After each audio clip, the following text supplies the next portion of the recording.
Bismillahirrahmanirrahim. Assalamualaikum warahmatullahi taala wabarakatuh.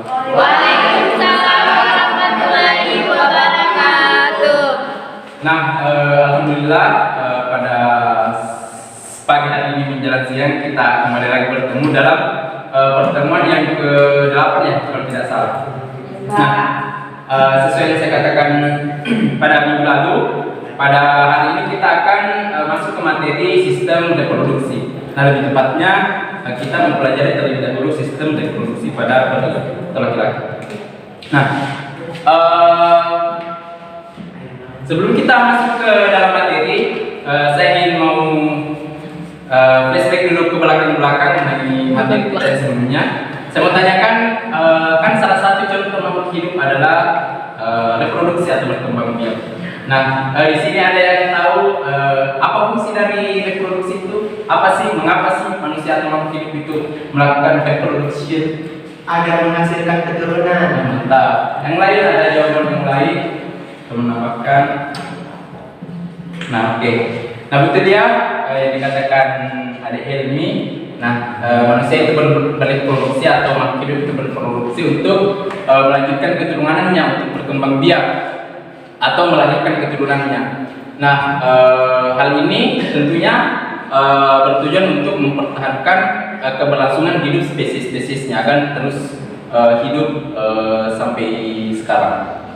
Nah, otomatis dalam reproduksi ini harus menggunakan sistem atau organ-organ yang saling bekerja sama. Nah, inilah yang dimakan sebagai sistem reproduksi. Nah, sistem reproduksi itu sesuai dengan namanya. Bisa kembali dulu ke slide selanjutnya. Nah, sistem reproduksi ini merupakan sistem organ seks. Pasti seks kalian sudah kenal. Siapa sih yang tidak kenal? Iya, Pak. Nah, tentu saja pada makhluk hidup, pada manusia juga, yang dimana organ-organ ini saling bekerja sama untuk tujuannya tadi reproduksi seksual. Nah, itulah sehingga dinamakan sebagai sistem karena saling bekerja sama mengerjakan satu kegiatan. Nah, di dalam sistem reproduksi ini, kemudian nah, di dalam sistem reproduksi ini terdapat banyak zat seperti cairan dan hormon-hormon yang saling bergabung untuk bertemu. Oke, next. Nah, pada materi sistem reproduksi ini akan kita bahas terlebih dahulu sistem reproduksi pria. Minggu depannya kita akan membahas sistem reproduksi wanita. Nah, ada 3 submateri, ada kita membahas organ reproduksinya tentu saja, spermatogenesisnya dan juga hormon-hormon yang bekerja pada sistem reproduksi ini. Oke, next. Oke, yang pertama kita membahas organ reproduksi. Nah, organ reproduksi ini pada pria terdiri dari dua sistem, yaitu organ reproduksi yang bagian dalamnya yang tidak kelihatan dan juga organ reproduksi yang bagian luarnya yang sering kita lihat. Baik itu di Google atau secara langsung lah pada laki-laki. Nah, yang pertama organ reproduksi pada pria bagian dalam. Nah, yang pertama di sini ada testis. Nah, testis ini ciri-cirinya atau strukturnya terdiri dari satu pasang atau 2 biji. Letaknya itu berada di dalam kantong pelir atau dikenal dengan skrotum. Nah, testis ini di dalamnya lagi itu atau strukturnya itu terdiri dari lipatan-lipatan yang disebut sebagai tubulus seminiferus. Nah, tubulus seminiferus inilah yang kemudian akan menghasilkan sperma nantinya. Akan kita bahas. Nah, penghasil sperma. Nah, fungsinya dari testis ini yaitu untuk menghasilkan sperma dan sebagai tempat diproduksinya hormon testosteron. Nah, hormon testosteron juga akan bahas di bawah. Selanjutnya,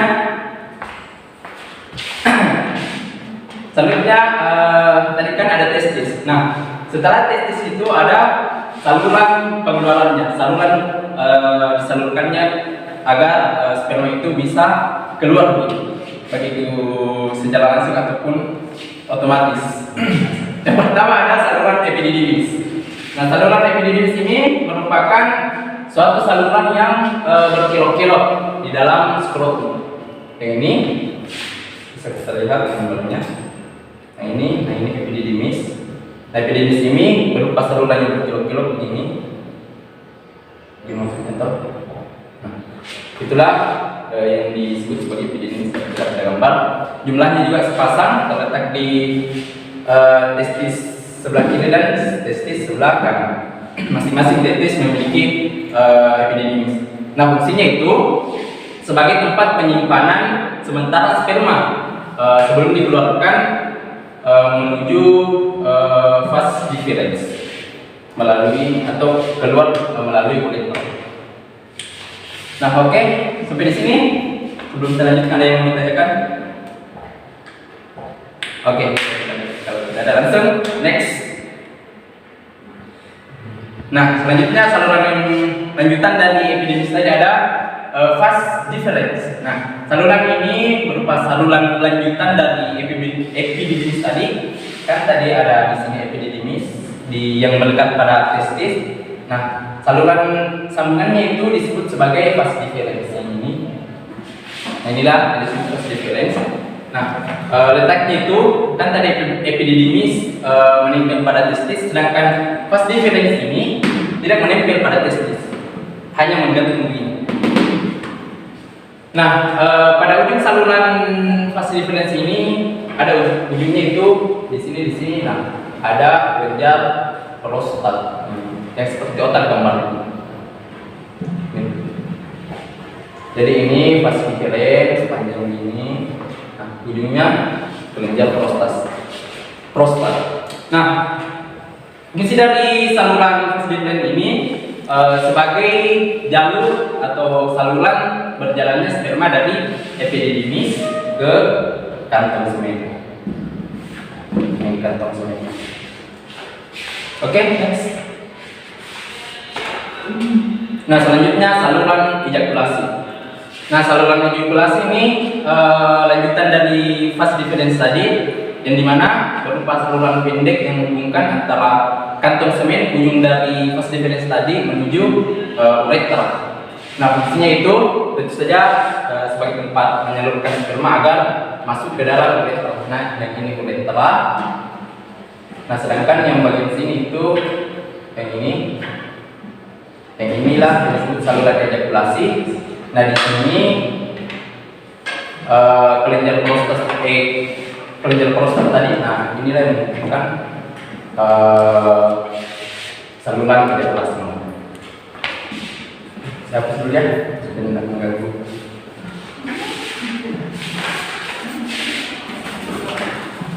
Nah selanjutnya uretra. Nah uretra ini dapat dilihat pada gambar, merupakan saluran akhir dari yang terdapat di dalam tengah-tengah penis begitu. Nah saluran inilah yang merupakan saluran akhir dari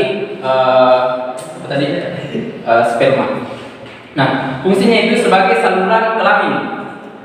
Saluran kelamin sebagai tempat dikeluarkannya sperma yang berasal dari kantong semen tadi, dan juga fungsinya sebagai saluran untuk membuat urin. Jadi saluran pembuang urin dan saluran pengeluaran sperma itu salurannya sama. Nah akan tetapi ujungnya itu berbeda. Kalau urin ujungnya merupakan ini, sedangkan sperma itu ujungnya sebelah sini kan? Masuk ke sini. Sedangkan urin dari sebelah sini, ini ada percabangan dan disinilah urin masuk. Oke, next. Bagaimana sampai di sini paham? Saya kira ini gampangnya karena pasti kalian seringlah searching. Nah selanjutnya pada sistem reproduksi pada ini juga kita membahas mengenai kelenjar aksesoris. Nah yang dimana kelenjar aksesoris ini menghasilkan cairan-cairan yang membantu kehidupan pada sperma atau sebagai campuran dari sperma lah, supaya sperma itu tetap bisa bertahan hidup. Nah yang pertama ada vesicula seminalis atau bahasa Indonesia itu kantong semen. Nah bukan semen yang ada, bukan semen yang bangunan, Nah, tetapi sering di sini kayak cairan-cairan bening begitu yang kental-kental pasti ready tahu Iya. sebelum keluar. Nah, kelenjarnya itu berupa saluran-saluran kelenjarnya itu berupa letukan-letukan yang terletak di belakang kantung kemih. Nah, di mana tempatnya? Di sini. Ini. Nah, ini yang ini disebut sebagai vesicula sebagai. Nah, yang dimana fungsinya ini menghasilkan zat makanan untuk kebutuhan hidup sperma. Jadi sperma juga itu membutuhkan makanan agar tetap hidup begitu. Oke, lanjut. Kelenjar prostat. Nah, kelenjar prostat ini melintasi bagian atas uretra. Maka kita tahu bahwa ini merupakan uretra. Nah, bagian atasnya itu ada prostat yang kayak otak lah gambarnya. Tapi bukan otak prostat. Nah, pada kelenjar prostat ini fungsinya untuk menghasilkan getah yang mengandung kolesterol, garam, dan fosfolipid yang perannya itu untuk keberlangsungan sperma. Dan saya katakan tadi, kelenjar prostat ini menghasilkan cairan-cairan atau bahan-bahan sebagai yang berperan dalam keberlangsungan sperma. Nah, di sini dapat kita lihat garam. Jadi kalau dengan itu sperma kayak terasa garam. Apa rasa garam? Gurih. Asin. Asin. Oke, next. Paham kan sampai sini lagi? Paham kan ini. Next, Pak. Oke, next. Ya, Pak. Selanjutnya, kelenjar yang ketiga ada yang namanya kelenjar Cowper. Nah, kelenjar Cowper ini juga jumlahnya sepasang. Sorry, di sini tipe harusnya di situ jumlahnya sepasang atau dua. Nah, kelenjar Cowper ini berada di bagian bawah kelenjar prostat tadi. Nah, ini ada prostat di atas. Nah, yang inilah kelenjar Cowper. Ya, bidulan. Nah, fungsi dari kelenjar Cowper ini untuk menghasilkan cairan yang bersifat alkali. Nah, mengapa alkali? Karena kita tahu di dalam ovarium wanita itu sangat asam, jadi untuk agar sperma ini bertahan masuk ke dalam ovarium wanita harus ada yang menyimpannya cairan alkali. Oke, sampai di sini mantap. Paham, Pak. Oke, lanjut. Nah, oke. Nah, setelah kita membahas organ bagian dalamnya organ reproduksi pria, nah selanjutnya bagian luarnya yang tampak yang sering kita lihat. Bagi gambar ataupun secara langsung. Yang pertama ada penis atau deden. Nah, penis ini fungsinya sudah kita tahu sebagai alat kopulasi untuk memasukkan sperma ke dalam wanita, menyalurkan sperma ke dalam saluran reproduksi wanita fungsinya. Juga sebagai saluran pengeluaran urin, karena kita tahu tadi ada dua fungsinya, yaitu sebagai tempat pengeluaran urin dan sebagai tempat pengeluaran sperma atau penyaluran sperma. Nah, badan penis ini kalau dibelah dapat kita lihat gambarnya terdiri dari yang namanya corpus cavernosum dan corpus spongiosum. Yang ini corpus cavernosumnya yang besar. Nah, ini sepasang. Nah, dan juga ada corpus spongiosum. Nah, di corpus spongiosumnya inilah terdapat petlator tadi. Nah, yang dimana di dalam pada sini terdapat banyak sekali adilan-adilan darah begitu, atau itu penyebab rangsangan. Nah, yang dimana kita tahu kalau penis ini terangsang otomatis akan berkontraksi. Oke, lanjut. Sampai sini paham kan mengenai penis? Paham sekali lah karena tiap hari.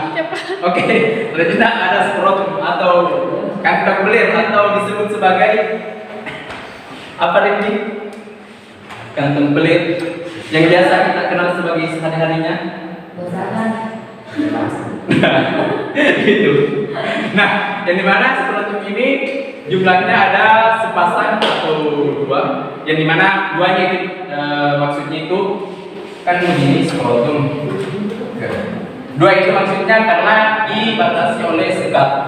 Nah, mengapa disebut satu pasang lah? Karena ada dua biji, otomatis harus tempatnya juga dua supaya adil. Nah, di dalam merupakan kantong yang di dalamnya berisi testis. Kita tahu bahwa testisnya yang ini, sedangkan skrotumnya yang ini, yang kulitnya atau yang pembungkusnya. Nah, antara kantong kiri dan kanan ini seperti yang saya katakan tadi dibatasi oleh sekat, dan di mana tersusun dari jaringan-jaringan ikat. Nah, selanjutnya pada saat kedinginan kan kita tahu bahwa skrotum ini biasanya mengkerut. Nah, penyebab mengkerutnya skrotum ini disebabkan oleh bantuan otot dartus. Oke, next. Kita saja ya, kita cepat karena materinya gampang. Bapak juga kalau begini, bapak sebentar. Oke, lanjutnya kita masuk ke spermatogenesis. Nah, terlebih dahulu saya ingin tanya lagi mengenai spermatogenesis. Apa itu spermatogenesis? Ini mungkin lagi cairan. Kalau semati cairan. Yang lain jerawat dulu. Tidak tahu. Oke. Spermatogenesis. Nah, spermatogenesis ini artinya proses pembentukan sperma pada laki-laki. Nah, kalau pada laki-laki pembentukan sperma disebut spermatogenesis, kalau perempuan disebut sebagai apa? Pembentukan umumnya. Oogenesis. Kalau perempuan oogenesis, kalau pada pria spermatogenesis. Oke, spermatogenesis ini diawali oleh spermatogonium. Nah, spermatogonium inilah merupakan cikal bakal dari sperma ini atau nenek moyangnya atau apalah sel nenek moyangnya. Bukan sel nenek moyang, sel bakalnya, sel asalnya. Nah, spermatogenesis ini akan membelah secara terus-menerus secara banyak, yang dimana spermatogenesis ini sifatnya diploid atau ditulis dengan 2N. Yang di dalam yang kromosomnya itu terdapat satu pasang. Nah, mengapa inilah disebut kemudian diploid. Nah, spermatogonium ini akan membelah secara mitosis sehingga semakin banyak. Nah, setelah banyak, spermatogonium ini akan membelah lagi menjadi spermatosit primer. Nah, pada pembelahannya ini terjadi pembelahan mitosis juga. Selanjutnya, spermatosit primer kemudian akan membelah lagi. Nah, pada pembelahan ini berupa pembelahan meiosis, yang dimana spermatosit primer ini akan berubah menjadi spermatosit sekunder. Selanjutnya, spermatosit sekunder lagi yang ini akan membelah lagi menjadi secara meiosis menjadi spermatid. Nah, kita tahu bahwa apabila terjadi pembelahan secara mitosis itu atau memang terjadi meiosis, anakannya itu akan menjadi dua, yang dimana sifat dari anakannya itu memiliki sifat setengah dari induknya. Jadi otomatis kalau ini membelah menjadi dua, kemudian otomatis anakannya ini akan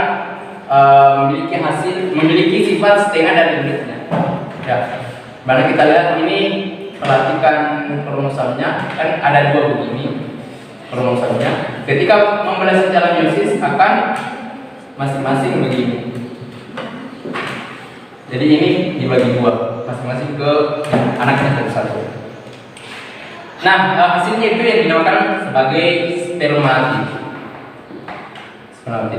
Nah, spermatid ini lagi kemudian akan berdiferensiasi atau terus berkembang menjadi memiliki ekor dan akhirnya menjadi sperma. Yang kayak berulang. Pasti kalian tahu sperma, sel sperma maksud saya. Iya, Pak. Oke, sampai di sini ada yang saya tanyakan? Saya Pak. Baik. Oke. Baik, Assalamualaikum warahmatullahi wabarakatuh. Ya. Perkenalkan, nama saya Sylvia Dari, ingin bertanya pada materi yang telah Bapak jelaskan tentang spermatogenesis. Dan di sini ada pertanyaan saya, apa perbedaan antara spermatosit primer dan spermatosit sekunder? sekunder. Terima kasih Kak. Jadi yang ini ya. Iya Pak. Spermatosit primer Dan spermatosit sekunder. Nah ini yang sekunder. Contoh. Nah, apa sih perbedaannya? Nah kita tahu spermatosit primer ini dihasilkan dari pembelahan mitosis dari pola spermatogonium. Jadi kalau pembelahannya mitosis, otomatis yang ini sama dengan yang ini, hampir mirip lah. Cuman yang ini lebih berkembang, lebih matang lah. Gitu. Membelah sehingga menghasilkan spermatosit primer. Nah, bedanya apa dengan sekunder? Spermatosit primer ini akan membelah secara meiosis. Kalau tadi spermatosit primer dihasilkan dari pembelahan mitosis, maka spermatosit sekundernya itu dihasilkan dari pembelahan meiosis. Yang dimana otomatis hasilnya memiliki sifat setengah dari induknya. Jadi bisa dibedakan kalau primer itu memiliki sifat yang sama dengan spermatogonium, sedangkan spermatosit sekundernya itu memiliki sifat setengah dari induknya atau spermatosit primer ini. Gimana? Lu dari? Alhamdulillah Pak, siap. Oke, mantap.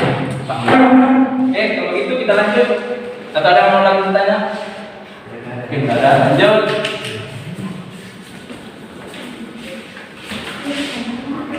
Oke, selanjutnya kita bahas mengenai hormon-hormon pada pria, yang lebih tepatnya hormon-hormon yang membantu dalam pembentukan atau keberlangsungan hidup pada sperma tadi. Yang pertama ada testosteron. Nah, testosteron ini berperan dalam tahapan pembelahan sel-sel germinal tadi atau pada tahapan-tahapan pembentukan sperma tadi yang membantu. Nah, terutamanya pada pembelahan yang bersifat meiosis yang untuk pembentukan spermatid sekunder tadi. Selanjutnya ada LH atau kepanjangan itu luteinizing hormone. Nah, LH ini menstimulasi atau merangsang sel-sel Leydig untuk menghasilkan hormon testosteron tadi.